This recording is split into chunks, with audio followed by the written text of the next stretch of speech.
Back in 1915, leading aviation experts were debating a question that bordered on the absolute absurd. Could metal fly?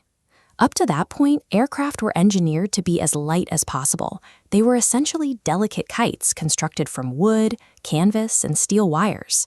This is a diagram of the early open truss structure. To hold the airframe together against the forces of flight, builders relied on a complex web of external bracing wires, struts, and longerons. The problem was that all this external scaffolding generated immense aerodynamic drag.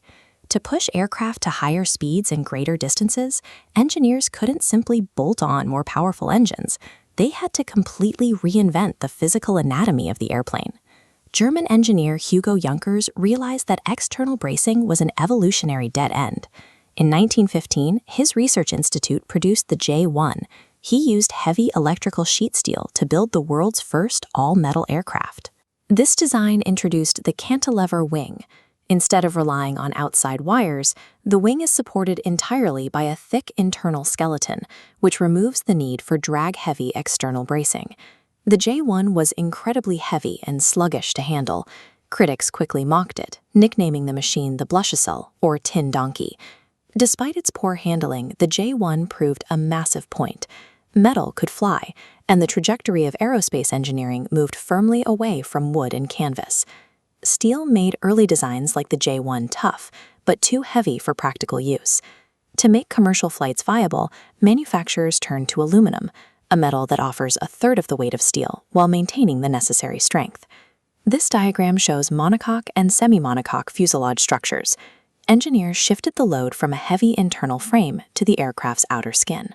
Like an aluminum beverage can, the thin walls distribute stress evenly without the need for thick interior bracing. This engineering reached its ultimate commercial realization in 1935 with the Douglas DC-3. Before the DC-3, airlines survived almost entirely on government postal subsidies because operating costs were so high.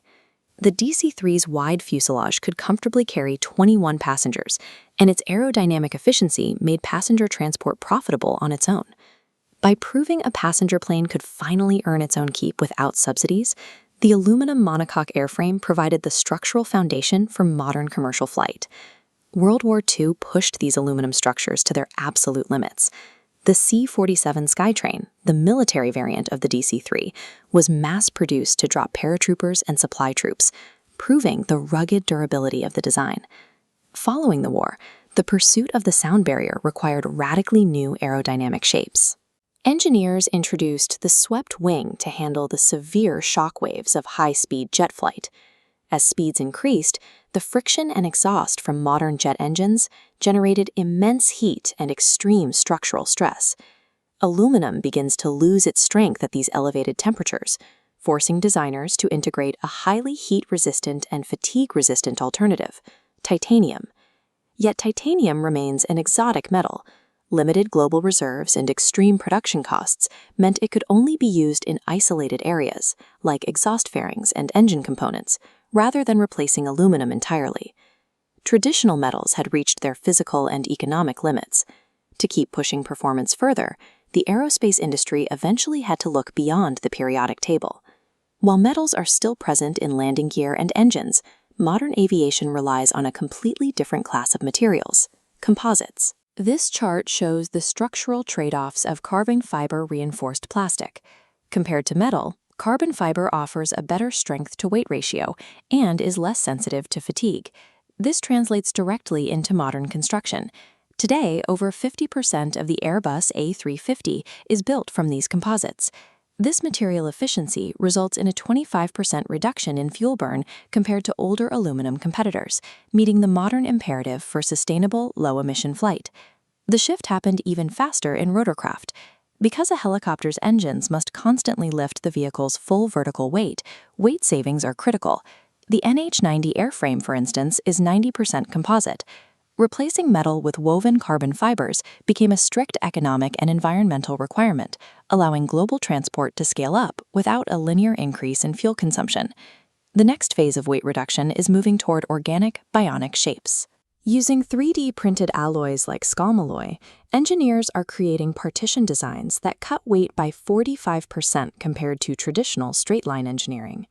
Beyond static printing lies digital materials, or 4D printing. These are materials programmed to independently change shape when exposed to outside forces like moisture, movement, or temperature shifts.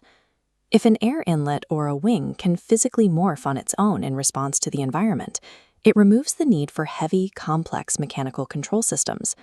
The aircraft adapts naturally, much like a bird reacting to a thermal. In 1915, the aviation community wondered if metal could even leave the ground. That question drove a century-long evolution from wooden open trusses to stressed aluminum skins to woven carbon fibers. In the coming decades, the programmable intelligence of the materials themselves, their ability to morph and respond, will matter more than the static shape of the airframe.